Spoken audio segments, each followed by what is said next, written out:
देश में मोदी विरोधी रच रहे मोदी को हराने की साजिश। अमेरिका जैसे देश में मोदी बढ़ा रहे सनातन की शान। विदेशों में पीएम मोदी ने दिलाई सनातन को नई पहचान। देश के साधु संत समेत हर सनातनी ठोक रहा सलाम।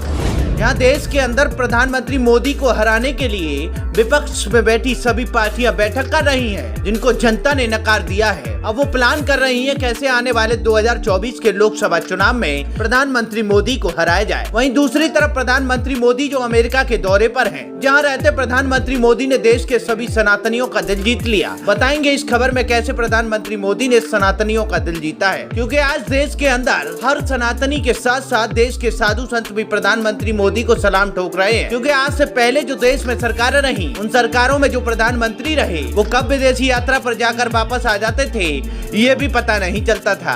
मगर प्रधानमंत्री मोदी देश के ऐसे प्रधानमंत्री हैं जो विदेशी यात्रा पर जाते हैं तो देश का गौरव और मान सम्मान का डंका दूसरे देशों में भी बजता दिखाई देता है। अमेरिकी दौरे पर गए प्रधानमंत्री मोदी के नेतृत्व में सनातन का डंका विदेशों में भी बज रहा है। प्रधानमंत्री मोदी ने बीते 9 साल में वो करके दिखाया है जो आज तक भारत के इतिहास में कोई प्रधानमंत्री नहीं कर पाया है। अब आपको बताते हैं अमेरिका में प्रधानमंत्री मोदी ने कैसे भारत के सनातन का मान और सम्मान बढ़ाया। सनातन धर्म के रास्ते पर चलने वाले प्रधानमंत्री मोदी भारत के साथ साथ विदेशी धरती पर भी सनातन का परचम लहराने में पीछे नहीं रहे हैं। और इसका सबसे बड़ा सबूत है अमेरिकी दौरा, क्योंकि प्रधानमंत्री मोदी ने अमेरिकी राष्ट्रपति जो बाइडेन का भी सनातन से परिचय करा दिया। वहीं आपको बता दें कि जब भी प्रधानमंत्री मोदी विदेशी दौरे पर जाते हैं, वहाँ के प्रधानमंत्री और राष्ट्रपति के लिए गिफ्ट लेकर जाते हैं। इस बार प्रधानमंत्री मोदी जो गिफ्ट अमेरिकी राष्ट्रपति के लिए लेकर गए, उसने सनातन की शान को बढ़ा दिया। बताते हैं आखिर कैसे। क्योंकि प्रधानमंत्री मोदी ने जो बाइडेन की पत्नी को एक हरा हीरा दिया, तो वहीं राष्ट्रपति बाइडेन को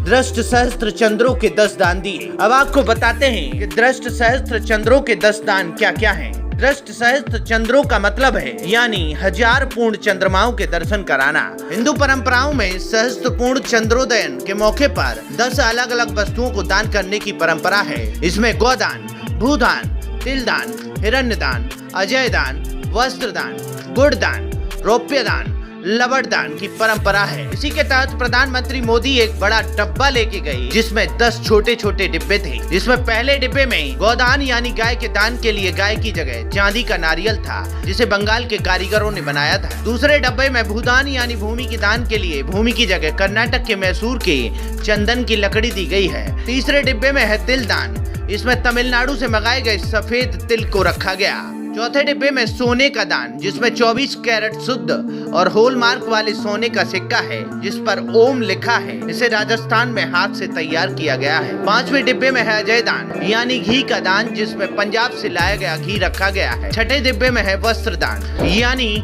कपड़े का दान, इसमें झारखंड के टसर सिल्क का कपड़ा रखा गया है। 7वें डिब्बे में धान्य दान यानी धान, जिसमें उत्तराखंड से लाए लंबे चावल रखे गए हैं। 8वें डिब्बे में गुड़दान यानी गुड़ का दान, इस डिब्बे में महाराष्ट्र से लाया गया गुड़ रखा गया है। 10वें डिब्बे में लवण दान यानी नमक का दान, इस डिब्बे में गुजरात से लाया हुआ नमक रखा गया है। इसके बाद साधु संतों ने भी प्रधानमंत्री मोदी की जमकर तारीफ की। आचार्य सत्येंद्र दास ने लिखा, इन उपहारों से संदेश जाता है कि हमारे देश का वैभव कितना है, किस प्रकार का रहन सहन है, किस प्रकार का खान पान है और किस प्रकार अलग अलग रहने के बाद भी लोग एक साथ जुड़े रहते हैं। वहीं जगत गुरु परमहंस आचार्य ने कहा, हमारी संस्कृति सनातन धर्म में अनेक तरह के दान देने की परंपरा है, जैसे भूदान, गोदान आदि। पीएम मोदी ने चंदन गिफ्ट करके ये संदेश देने का काम किया है। ऐसी खुशबू कहीं नहीं मिल सकती। इस तरह से देखा जाए तो हर ओर सनातन की जय जयकार हो रही है। अब प्रधानमंत्री मोदी के बारे में आप क्या सोचते हैं? आप भी अपनी राय कमेंट बॉक्स में आकर जरूर दें। जय हिंद, वंदे मातरम।